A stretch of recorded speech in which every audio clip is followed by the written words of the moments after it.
el programa número 1 en entrevistas, información, actualidad. En cabina con Mónica Vaca, en donde abordaremos temas de interés local, nacional e internacional con los protagonistas de las noticias. En cabina con Mónica Vaca.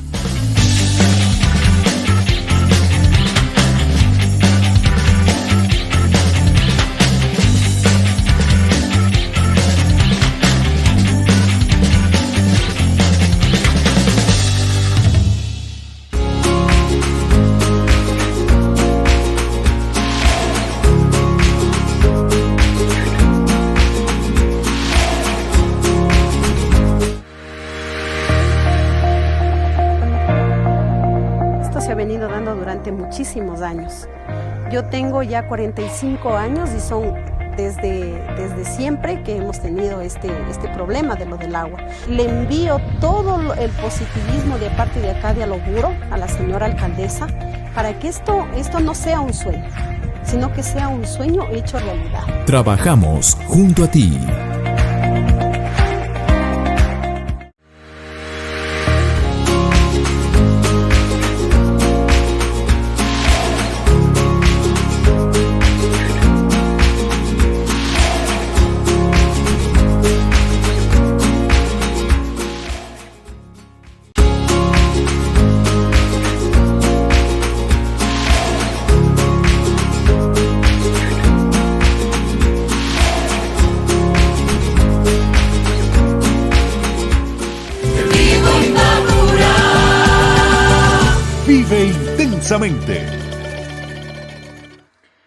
Son exactamente las 17:07. Estamos en vivo en este segundo bloque de entrevistas. Hoy miércoles 11 de enero del 2023. Saludo a través de este espacio de entrevistas de información en cabina con Mónica Vaca a Luis Carlos Ruiz, él es jefe político de Ibarra, con quien vamos a hablar sobre la consulta popular planteada por el gobierno nacional. Buenas tardes, Luis Carlos Ruiz, le saludo, le doy la bienvenida y le pregunto por qué se debería votar sí a la consulta popular. ¿Cómo está? Buenas tardes, Mónica, qué saludo poder estar en su programa en cabina, un saludo a los radioescuchas y también un saludo desde nuestro señor presidente, don Guillermo Lasso Mendoza, y nuestro señor gobernador, Fernando Chalán Puente. Más que nosotros tratar de que las personas tomen la decisión de votar por el sí o por el no, nosotros como gobierno, nuestra posición es la de informar y socializar las 8 preguntas que van a estar en este referéndum ciudadano el 5 de febrero, para que al final del día, después de una discusión, de un análisis, de cada una de las personas tomen su propio criterio, decidan marcar tanto por el sí o por el no.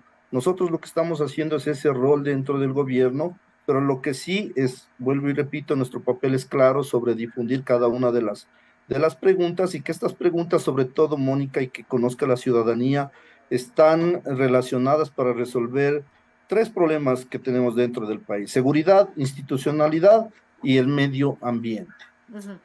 Luis, ¿cómo resolvemos seguridad con una consulta popular? Primero, quisiera un poco ampliar antes de ingresar al tema de las preguntas. El tema de la consulta, primero la gente tiene que tener claro que es una herramienta con una oportunidad para solucionar estos problemas que tenemos en el Ecuador. Antes ya se lo ha hecho, recordemos en el 2008, se realizó ya también en un tema de una consulta, y se ha realizado estas consultas para que el pueblo al final del día, a través de un referéndum, sea quien decida respecto a los problemas que en ese momento o en esos gobiernos han tenido injerencia. Hoy en día nosotros como gobierno pues estamos con 8 preguntas, las cuales han sido validadas por la Corte Constitucional, y obviamente se las está presentando ya al público. Me gustaría, Mónica, dar a conocer a la ciudadanía cada una de las preguntas, y para eso me voy a proceder a leer textualmente, porque usted, como buena periodista y también en su poder de investigación que tiene, debe ya conocer que apenas se autorizó que se inicien las campañas, tanto electoral, y se inicia el tema de la socialización de las preguntas, ciudades como Quito, Guayaquil, Cuenca y Ambato, que son una de las ciudades más importantes en tema poblacional, amanecieron ya empapeladas en contra de la consulta, a favor del no. Entonces, lo que queremos nosotros es como gobierno responsable, como gobernación de Imbabura, que estamos a cargo del tema de la consulta ciudadana, es que las personas conozcan cómo están de una vez contextualizadas las preguntas. Luis, Por eso voy a leer la pregunta. Luis, pero antes de eso, si ya inició la campaña, que fue el pasado 3 de enero, hay gente que se inscribió para hacer campaña por el no y otra gente que se inscribió para hacer campaña por el sí. De hecho, sí, hay dos movimientos políticos que están a favor del sí y alrededor de 8 a 10 movimientos que están en contra o a favor del no. Esto es sumamente importante que conozca la ciudadanía porque al final del día hay temas que a ciertos políticos les está preocupando, ¿no? Y por eso quiero dar a conocer las preguntas. La pregunta número 1 nos refiere, ¿está usted de acuerdo con permitir la extradición de ecuatorianos que hayan cometido delitos relacionados con el crimen organizado transnacional a través de procesos que respeten los derechos y garantías, enmendando la Constitución de acuerdo con el anexo 2? Esto nos refiere obviamente a que los delitos que en este momento están sucediendo en nuestro país y en algunas de las provincias tienen que ver con el tema de crimen organizado, narcotráfico, lavado de activos y algo que a nosotros nos ha preocupado. La mayoría de delitos en el tema sicariato, cuando se presentan los informes, tiene que ver con el tema de disputas territoriales en ciertas provincias del país. Entonces, lo que queremos hacer con este tema de la extradición es que nos sirva como una herramienta para frenar estos delitos del narcotráfico y las personas que están sobre este tema delinquiendo pues sean extraditados hacia los países que sean ellos solicitados por haber violentado estos procesos. Eso en referencia a la pregunta 1. Número 1. Número 1. ¿Cuál sería la pregunta 2, Luis? La pregunta número 2 se refiere, ¿está usted de acuerdo con garantizar la autonomía de la Fiscalía General del Estado para que ésta seleccione, evalúe, ascienda, capacite y sancione a los servidores que la conforman a través de un consejo fiscal, enmendando la Constitución de acuerdo con el anexo 3? Esto es sumamente importante que conozca la ciudadanía porque hoy por hoy el Consejo de la Judicatura es quien hace este proceso de selección y sanción de los funcionarios. Y recordemos que el Consejo de la Judicatura lleva ya alrededor de 9 años en el cual no ha podido culminar estos procesos de una manera exitosa. Y es más, nosotros estamos preocupados como gobierno porque existen alrededor de 600 fiscales que se necesitan ya ser de una manera seleccionada y proba que sean elegidos para que sean parte de dar una justicia que al pueblo realmente le garantice todos estos procesos. Pero eso ya es un trabajo de la Judicatura, no hace falta una consulta popular. Lo que estamos pidiendo acá, o lo que se está pidiendo acá, es que se reforme este tema y que venga a ser la Fiscalía a través de una entidad, ¿no es cierto?, en la que esté el sector académico, el sector de la Fiscalía, sean al final del día quienes de esta manera se vayan a través del tema de la meritocracia, identificando quiénes pueden ser los fiscales en cada una de las provincias para que ellos sean parte de dar una buena justicia. Luis, la Fiscalía se pronunció en contra de esa pregunta. Al final del día, si la Fiscalía lo hizo, nosotros entendemos que la Corte Constitucional, después de haber analizado todo lo que el gobierno presentó, se validó y por eso está dentro de las 8 preguntas. Lo que queremos nosotros es, como gobierno, también es hacer ese aporte para que cada una de las instituciones tenga su independencia administrativa, la tan anhelada autonomía que siempre nosotros hemos venido refiriendo. O sea, si pasó el filtro de la Corte Constitucional, esta pregunta no quiere decir tampoco que la Fiscalía estuvo de acuerdo con la misma. O sea, de hecho se pronunció la Fiscalía, Luis, sobre esta pregunta. Pero quiero volver rápidamente al tema, a la pregunta número 1 sobre la extradición. Luis, ¿no sería deportación? Y tendría que haber un pedido del otro país, ¿no? Ojo. Claro que sí. Conocemos y de acuerdo a lo que se ha trabajado con otros países, porque esto también se vino haciendo una consulta a través de otros gobiernos en los cuales tienen el tema de extradición. Obviamente hay que generar estos acuerdos de mutua cooperación para que las personas que sean requeridas, obviamente por la justicia de otro país, se realice el respectivo trámite en derecho para que ellos sean extraditados. Eso sí tenemos que tener completamente claro, porque hay personas que están diciendo que se va a irrespetar el tema de la soberanía. Más bien no es así, sino es una colaboración que ya existe entre algunos países a nivel mundial. Luis, solo una pregunta para pasar, porque son 8 preguntas, ¿no? Adicional respecto a esta número 1. La gente, después de la captura de Germán Cáceres en Colombia, en redes sociales decía, no hizo falta consulta popular para extraditar, deportar. A ver, ahí no se extraditó ni se deportó, ¿no es cierto? Lo que hizo un trámite en la Interpol es a través de sus procedimientos que ellos hacen, es el ciudadano se encontraba de manera ilegal en el país de Colombia. Eso sí tenemos que tener claro. Estaba siendo buscado por la Interpol. Buscado por la Interpol, pero no fue deportado porque él estuvo de manera ilegal en el país colombiano. Eso sí tenemos que tener claro y por eso es lo que se hizo el proceso y se demoró alrededor de 3 días. Él no ha sido en ningún momento extraditado, ni mucho menos. Eso sí la ciudadanía tiene que tener claro. Vamos a la pregunta 3. Número 3, sí, esta es muy importante porque tiene que ver con el tema de la asamblea y los asambleístas. ¿Está usted de acuerdo en reducir el número de asambleístas y que con eso se elija de acuerdo a los siguientes criterios? Un asambleísta por provincia y un asambleísta provincial adicional por cada 250,000 habitantes, 2 asambleístas nacionales por cada 1,000,000 de habitantes y un asambleísta por cada 500,000 habitantes que residan en el exterior. Mónica y ciudadanía, esto es importante porque actualmente son 137 asambleístas.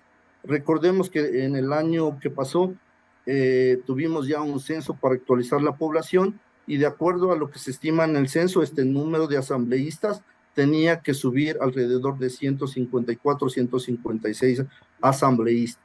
Pero con esta reforma que se pide a través de la pregunta número 3, más o menos van a quedar en alrededor de entre 100 a 120 asambleístas, de acuerdo a la las próximas elecciones en el 2025. Para las próximas elecciones sí que vienen ya para tanto presidente como para elegir asambleístas.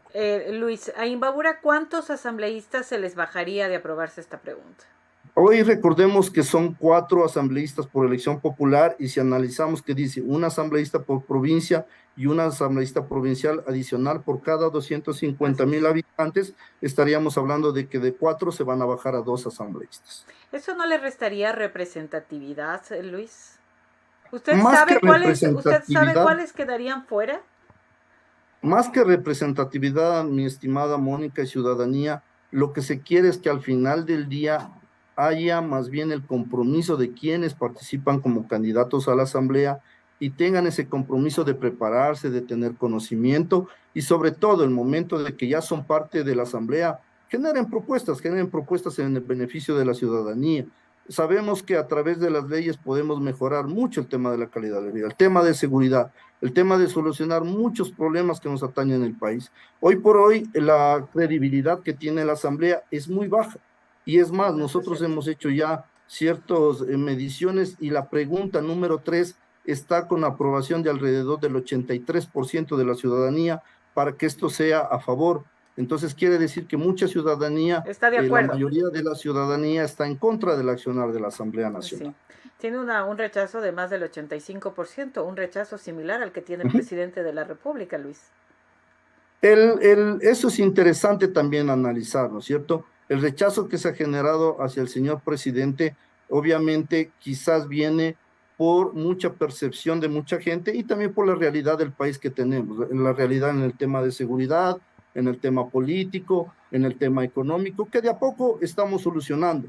Recordemos, Mónica, que nosotros aún no cumplimos 2 años de estar en el gobierno, a diferencia de un gobierno que pasó de alrededor de 14 años, que tuvieron ingentes recursos económicos, que tuvieron la mayoría de instituciones a su poder, a su cargo. No nos olvidemos de que incluso el tema de lo que hablábamos de la Fiscalía, y vamos a hablar luego de las preguntas que se refieren al Consejo de Participación Ciudadana, que incluso teníamos fiscales o contralores que en algún momento se los llamó 100 sobre 100, 100 puntos sobre 100 puntos, ¿no es cierto? Entonces, hoy lo que queremos es que eso se evite, que no haya ese compadrazgo, que no haya ese manipuleo, que por parte de los políticos que siempre nos han mentido, no se impongan estas personas, porque Mónica, usted vuelvo y repito, como buenos periodistas que son y que buscan la información y van a las fuentes, hay que entender y conocer, ¿no es cierto?, y que la ciudadanía también conozca que ya tenemos un ex contralor que está ¿no es cierto?, con temas de corrupción y que incluso está en Estados Unidos y que está de alguna manera involucrado en ciertos temas de corrupción. Entonces, esto es lo que se quiere evitar de alguna manera. Nosotros, vuelvo y repito, no cumplimos aún 2 años de gobierno, pero esto tampoco quiere decir que nosotros no tenemos que seguir trabajando, más bien estamos haciendo de una manera proactiva, estamos escuchando a la ciudadanía y el gobierno central está tomando con férrea decisión. El señor presidente está haciendo el trabajo en territorio y obviamente se está apoyando de la ayuda internacional. Uh-huh. Luis, yo insisto, ¿no? Como periodista que soy, que esa pregunta, reducción de asambleístas es igual a quitarle representatividad a las provincias. Hay provincias en donde van a tener un asambleístas y se van a convertir en los caporales de las provincias. Yo pensaría que no, porque cuando uno ha participado ya en el tema político, ha sido parte de un movimiento político, ha estado, yo diría, en este trajinar, entendemos que más bien, y recuerde usted, Mónica, ha habido asambleístas en algunas y en muchas de las provincias, y si hablamos de Imbabura, ha habido asambleístas anteriores o diputados en su momento que han tenido una calidad en el tema de proponer leyes por su provincia, por el país, y que al final del día tenemos mucha gente reconocida a nivel nacional que son o han sido diputados o asambleístas de la provincia de Imbabura. En cierto, hemos tenido, de ahí han salido incluso personajes que han participado para ser candidatos a la presidencia y quiere decir que un buen trabajo debieron haber realizado. Uh-huh. Bueno, vamos con la siguiente pregunta. Ya quedará en la decisión al final del día de la ciudadanía si quieren que le quiten o no representatividad a cada una de las provincias. El presupuesto de la Asamblea no es mayor, o sea, no es una cantidad exorbitante que maneja la Asamblea Nacional al año. Sí, una asamblea que tiene un rechazo de más del 85%, indudablemente, eso nadie lo dice, nadie dice que no, pero al final del día también habría que ver cuáles son los asambleístas que no tendrían la posibilidad de ingresar en las próximas elecciones. Claro que sí, eso ya la ciudadanía obviamente meditará el voto, tratará de ver sobre todo las propuestas que ellos nos hagan. Y Mónica, es lo mismo que hoy estamos haciendo nosotros, como yo le decía al inicio. Nuestra tarea como gobierno es gobernar. Lo que estamos haciendo este momento es socializar las preguntas. Nosotros no estamos diciendo voten por el sí, voten por el no. Lo que sí estamos tratando de dar a conocer es textualmente cómo están las preguntas concebidas, para que obviamente la gente tenga esa capacidad de discernir, para que el día de mañana Mónica Vaca, cuando asista el día domingo 5 de febrero a dar su voto, obviamente lo haga meditado, ¿no es cierto? Y con conocimiento de causa y diga, voy a votar por el sí, voy a votar por el no, y de acuerdo a la pregunta que a usted le parezca más conveniente. Nosotros no estamos de una manera obligando a las personas para decir, voten por el sí, voten por el sí, voten por el sí, sin meditarlo, sin razonarlo. Eso sí, nosotros somos completamente claros y lo que estamos haciendo en este momento nosotros en cada uno de los medios de comunicación es socializar las preguntas. Ok, ¿cuál es la siguiente pregunta, Luis? La pregunta número 4 tiene que ver con, ¿está usted de acuerdo con exigir que los movimientos políticos cuenten con un número de afiliados mínimo equivalente al 1.5% del registro electoral en su jurisdicción y obligarlos a llevar un registro de sus miembros auditado periódicamente por el Consejo Nacional Electoral? A eso es a lo que me iba mi estimada Mónica con las preguntas anteriores. Hay muchos políticos que lo que han hecho es un modus vivendi de la política y que si nosotros nos ponemos a hacerle una evaluación entre cuántos años han estado en el poder, cuánto es lo que han ganado económicamente por estar en ese poder y qué beneficio han dejado a su parroquia, a su cantón, a su provincia y al mismo país, tendríamos que nosotros meditar. Lo que se consigue con esto es que de los 272 movimientos políticos que existen en el país, se reduzca este número y sobre todo no existan esos movimientos que simplemente cuando se activan las campañas aparecen los dueños del movimiento, buscan a alguien, ponen sus candidatos y luego de eso, si el candidato de ese movimiento fue favorecido por elección popular, toman la mejor decisión y eso es lo que hemos visto en la Asamblea Nacional. Al siguiente día llegan, se posicionan y ¿qué dicen? somos independientes y se olvidaron de lo que ofrecieron a la ciudadanía y más bien empiezan a trabajar bajo su ruta personal. Entonces, Mónica, esto es un poco lo que se quiere contrarrestar, que se dejen de existir estos movimientos, esos políticos que son algunas veces de alquiler y de prestar a ciertas personas que simplemente han trajinado. La provincia de Imbabura es una provincia, yo diría, medianamente pequeña, en la que todos nos conocemos, ¿no es cierto? Y sabemos quiénes han estado de un partido a otro partido y de otro movimiento a otro movimiento. Y realmente no les interesa una ideología, sino es el camisetazo de ese momento y participar simplemente por lo que les conviene y tienen su beneficio personal. Ok, eso en cuanto a la pregunta 4. ¿Cuál es la pregunta 5, Luis? Tenemos la pregunta 5 y 6. Esta pregunta ¿Están son relacionadas? las dos. Sí, están relacionadas y por eso le había tomado como 5 y 6. Tiene que ver con el tema del Consejo de Participación Ciudadana. La pregunta 5 dice, ¿está usted de acuerdo con eliminar la facultad de designar autoridades que tiene el Consejo de Participación y Control Social e implementar procesos que garanticen meritocracia, escrutinio público, colaboración y control de diferentes instituciones, de modo que sea la Asamblea Nacional la que designe a través de estos procesos a las autoridades que actualmente elige el Consejo de Participación Ciudadana y a sus consejeros? Y la 6, ¿está usted de acuerdo con modificar el proceso de designación de los miembros del Consejo de Participación Ciudadana y Control Social para que sean elegidos mediante un proceso que garantice participación ciudadana, meritocracia, escrutinio público, llevado a cabo por la Asamblea Nacional? Son dos preguntas que van conexas, que tienen mucha relación, y sobre todo, Mónica, esto que conozca muy bien la ciudadanía.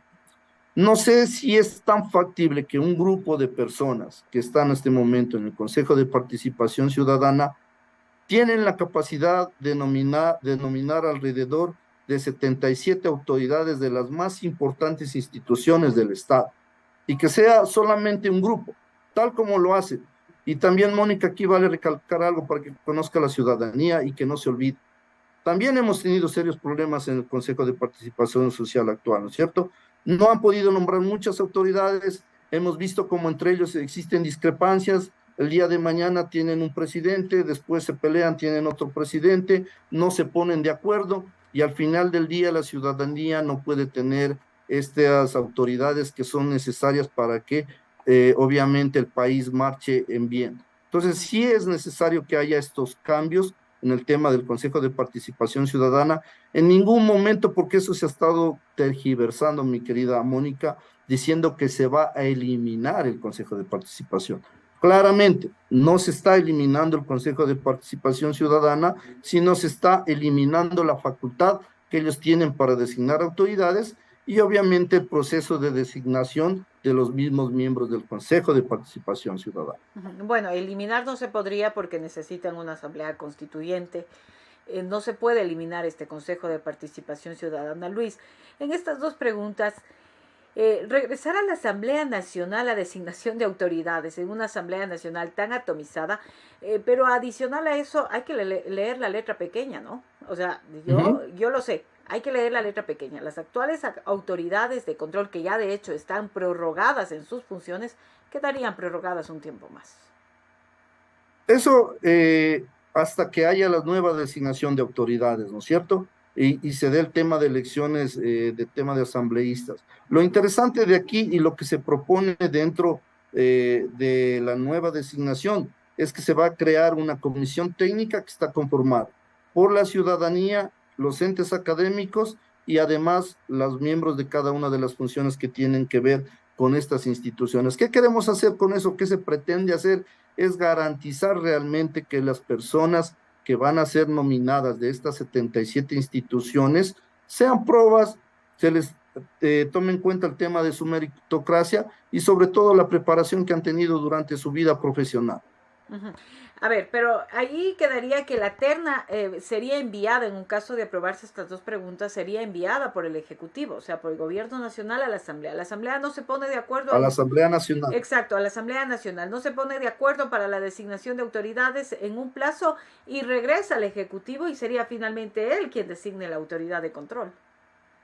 Lo interesante es que el proceso, como se lo establece, estamos seguros que la Asamblea va a tener esa posibilidad de tener el consenso de diálogo Pero ahora por el no mismo puede, hecho. ahora la Asamblea no puede ni posesionar un superintendente de bancos que fue designado por el Consejo de Participación Ciudadana, 4 consejeros destituidos por la Asamblea Nacional, a puertas de un feriado en Quito. Y por eso es también mi contrapregunta hacia usted, mi querida Mónica. ¿Por qué ha sucedido esto? Primero, porque cuando llegaron los asambleístas que están en este momento en funciones, muchos de ellos se declararon independientes y montaron y armaron una mayoría afín o en contra del gobierno, sobre todo en contra del gobierno. Y lo que han hecho ellos es trabajar en base a poner su propia agenda y sobre todo querer poner personas o autoridades que les favorezcan a ellos desde cualquier punto de vista. Y por eso es lo que está pasando. Hasta el día de hoy no tenemos muchas autoridades de nominación y como dice usted, es penoso porque una semana sabemos que hay un presidente del Consejo de Participación Ciudadana y Control Social, a la siguiente semana, después de 2 semanas, se enojan entre ellos, se pelean y hay otro, luego vemos que presentan ciertas acciones judiciales para volver el otro y al final del día no se eligen las autoridades. Luis, pero hay que ser también a la ciudadanía decirle cómo son las cosas, ¿no? El actual presidente del Consejo de Participación Ciudadana fue posesionado o fue designado como presidente del mismo mediante una acción de protección la Policía Nacional cercó el edificio de este Consejo de Participación Ciudadana, cercó el edificio, hay una mayoría que incluso se dice afín al gobierno nacional y dentro de la Asamblea Nacional aquellos asambleístas que se han vuelto independientes han ido a formar parte de la bancada del oficialismo. Recordemos que el oficialismo tiene 12 asambleístas, no serían bancada si solo fueran los 12 de Creo. Está silenciado su micrófono, Luis. Ahí me escucha. Perfecto. Perfecto, Mónica. Sí, bueno, esto realmente a nosotros nos lleva también a reflexionar como gobierno para que esto no se repita. Y por eso es lo que se quiere de una u otra forma tener una medida o crear esta comisión técnica que al final del día, a través de la asamblea, se resuelva estos problemas y se conformen las autoridades. Lo que usted me decía, antes de que esté Hernán Ulloa, estuvo Sofía Almeida como presidenta del Consejo de Participación Ciudadana. Existieron problemas, entre ellos se presentaron acciones judiciales y al final del día se designó hasta el momento de hoy al doctor Hernán Ulloa que sigue en funciones. Pero también hubo gente que estuvo en contra de él. Entonces estamos viendo que al final del día entre ese grupo de personas no se ponen de acuerdo para que siga la institucionalidad del caso para nominar las personas. Lo que ha hecho el gobierno es de una u otra manera tratar de mediar para que estos problemas se solucionen y realmente que se nombren a las personas que tienen que estar en cada una de las instituciones. Pero ¿cómo mediar si hay una independencia de funciones? O sea, ¿de qué manera medió el gobierno para la designación de autoridades como el superintendente de bancos que hasta ahora no se posesiona? Lo que ha hecho el gobierno es presentar sus temas de acuerdo a lo que se le permite, nombrando a personas que han tenido una trayectoria, sobre todo su formación académica, para que ellos sean nombrados. Pero estamos viendo que dentro del mismo Consejo de Participación Ciudadana existen unas trabas y al final del día no se ponen ni de acuerdo los consejeros de Participación Ciudadana que están a favor o en contra de una autoridad y por eso es lo que tenemos este vacío de personas que no están todavía posicionadas en muchas de las instituciones. Bueno, y un Consejo de Participación Ciudadana con una mayoría que no ha podido por cuarta ocasión designar a la autoridad de la judicatura, ¿no? En una cuarta terna enviada por la Corte Nacional de Justicia. No ha podido designar a una autoridad de la judicatura, sigue prorrogado en sus funciones el actual presidente de la judicatura, Fausto Murillo, y se vuelve todo un despelote, como se diría. Repetitivo, y lo hacen repetitivo. Ajá. Sí, pero yo creo, Luis, y le digo con todo respeto, el gobierno tiene mucho que ver en esto también. Esa es su apreciación desde su punto de vista y quizás también por el tema de la información que se da. Nosotros más bien creemos que esto no se ha dado, nosotros creemos que se está respetando los debidos procesos y sobre todo esta independencia que tiene cada una de las instituciones y obviamente desde donde le compete al gobierno, pues presentar sus ternas, lo ha hecho, pero ya son las autoridades quienes deciden, en este caso, los consejeros de participación ciudadana. Bueno, pasemos a la otra pregunta, Luis. La pregunta 7 sería en este caso, ¿no es cierto? Sí, la pregunta 7. número 7 nos habla, ¿está usted de acuerdo que se incorpore un sistema de protección hídrica al Sistema Nacional de Áreas Protegidas? Esto, Mónica, es sumamente importante, quizás muchas veces en muchos gobiernos se ha dejado este tema de lado. Para nosotros como gobierno es primordial que se mantengan los recursos hídricos, que haya un Sistema Nacional de Áreas Protegidas que tenga esa fortaleza de que realmente se hagan acciones y proyectos que al final del día vengan a cuidar estas fuentes hídricas que para nosotros como seres humanos son fundamentales. Sin agua nosotros no podemos hacer mayor cosa, no nos podríamos alimentar, no podríamos tener producción y muchas de nuestras actividades se paralizarían. Lo que se está tratando de hacer es trabajar con las zonas rurales, trabajar incluso con las zonas urbanas y en muchas discusiones, yo tuve alguna vez la posibilidad de participar en un foro sobre estos temas y había representantes del sector rural que decían que ellos al ser las de donde vienen, ¿no es cierto?, el tema del recurso hídrico del agua, a veces no son tan beneficiarios ellos, sino más bien en las ciudades, el hecho de no tener su propio alcantarillado, de no tener agua potable. Entonces aquí viene un poco a compensar esa desigualdad que ha existido a través del tiempo, ¿no es cierto? A través de muchos años, de muchos gobiernos se ha dado este tema y lo que hoy se está tratando es un poco de corregir eso y sobre todo, vuelvo y repito, proteger las áreas hídricas que son, yo diría, lo medular para el desarrollo humano. Y Mónica, hay algunos estudiosos a nivel mundial que están estableciendo que las próximas guerras que van a suceder Por el agua. en el planeta no va a ser por el recurso ni petróleo, ni minerales, oro, nada de esto, nada, sino completamente al 100% el tema del agua. Ahora Así mismo que eso yo creo África que es enfrenta una campaña. sequía, ¿no? Ahora mismo África enfrenta una sequía.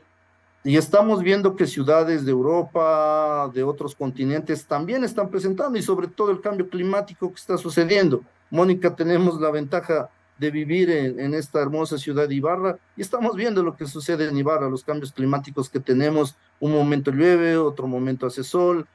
Hoy tuvimos la oportunidad de ver en la madrugada cómo estaba vestido de blanco el cerro Imbabura, el volcán Imbabura y la Mama Cotacachi. Eso quiere decir sobre todo los cambios climáticos que están sucediendo, y por eso yo creo que es importante que se cuide este tema de los recursos hídricos. Vamos con la pregunta 8 rápidamente, Luis. La Sí, la pregunta 8 que habla sobre... tiene que ver con... ¿Usted está de acuerdo que las personas, comunidades, pueblos y nacionalidades puedan ser beneficiarios de compensaciones debidamente regularizadas por el Estado por su apoyo a la generación de servicios ambientales? Esto es importante entender, que los servicios ambientales vendrían a ser servicios económicos, sociales y ambientales que se reciban por la protección y cuidado de la naturaleza.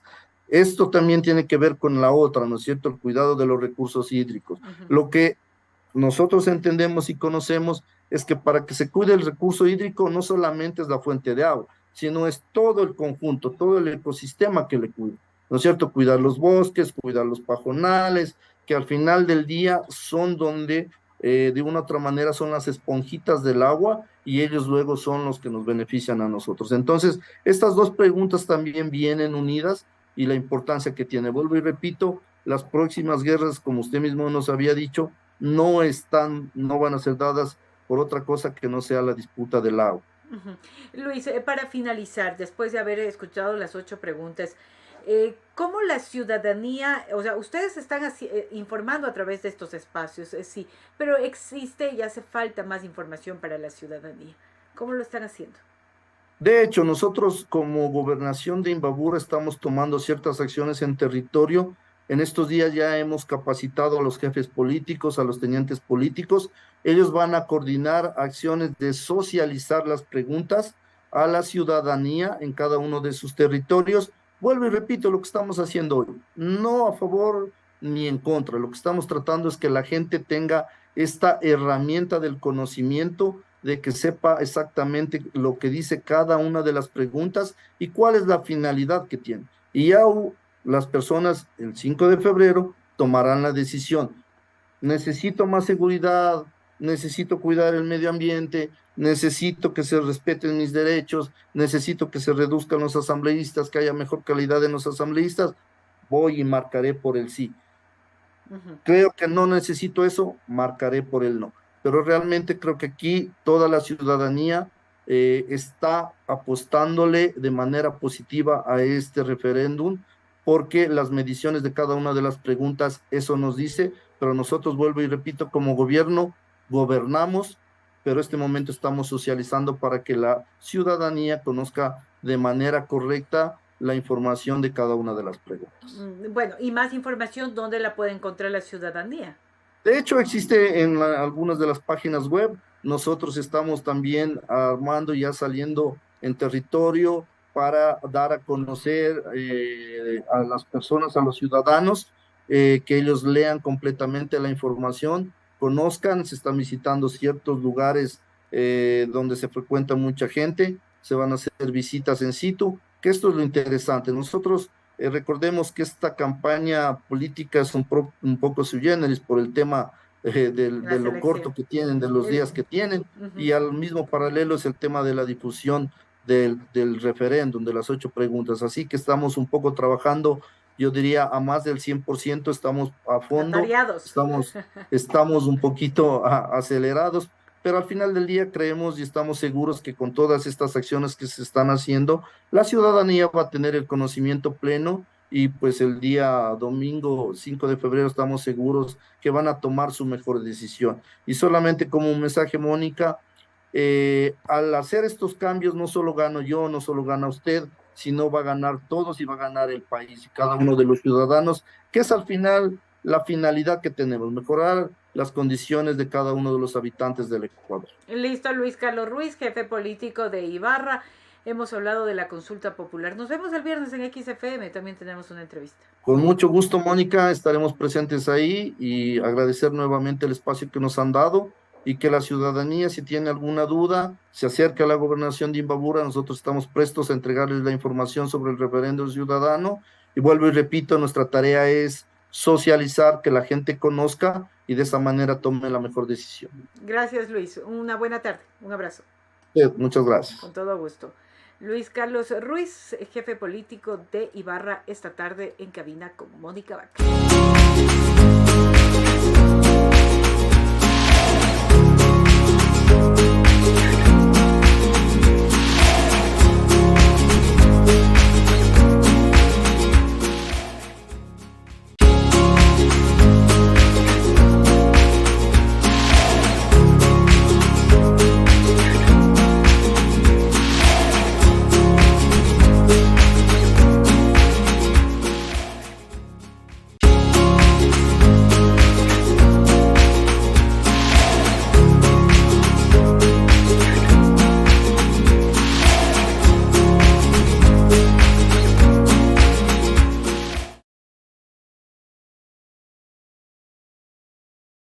Ahí estamos bien, 17:43. Vamos a ir cerrando este espacio informativo de entrevistas, temas de interés local, nacional e internacional en cabina con Mónica Vaca. Agradecerles como todas las tardes a ustedes que nos siguen en este espacio digital y también en XFM 94.7 en las noticias de X. A propósito, mañana estamos con invitados. Marta Pozo, candidata a la alcaldía de Antonio Ante, es nuestra invitada en XFM, y también estaremos con Raiza Zamora, candidata a la concejalía urbana de Ibarra. Son nuestras invitadas este jueves 12 de enero ya en XFM 94.7. Como todas las tardes, es un gusto acompañarlos en todas sus actividades. Muchísimas gracias. 17:44. Voy despidiendo este espacio y nos vemos desde muy temprano en XFM 94.7. Generamos información a las 7 horas, entrevistas, y en minutos estamos con las noticias al final del día en todas las redes sociales, en TikTok, En Facebook, Mónica Vaca, en Twitter, @Mónica Lucía Vaca, en Instagram, Mónica Vaca o estados de WhatsApp 098-464-8816. Seguimos conociendo a través de estos espacios a los candidatos y candidatas que buscan llegar a las diferentes dignidades el próximo 5 de febrero del 2023. Nos vemos mañana en XFM. Vive lo que amas. En Laguna Mall. Laguna Mall. Para que vengas de compras o de diversión.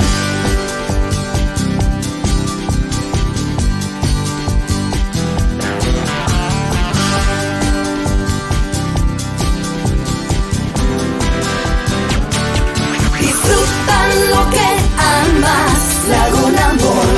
Vive lo que amas. Laguna Mall. Vive lo que amas. Vive Inmabura. Vive intensamente. Vive Inmabura. Vive intensamente. Empieza el programa número 1 en entrevistas, información, actualidad. En cabina con Mónica Vaca, en donde abordaremos temas de interés local, nacional e internacional con los protagonistas de las noticias. En cabina con Mónica Vaca.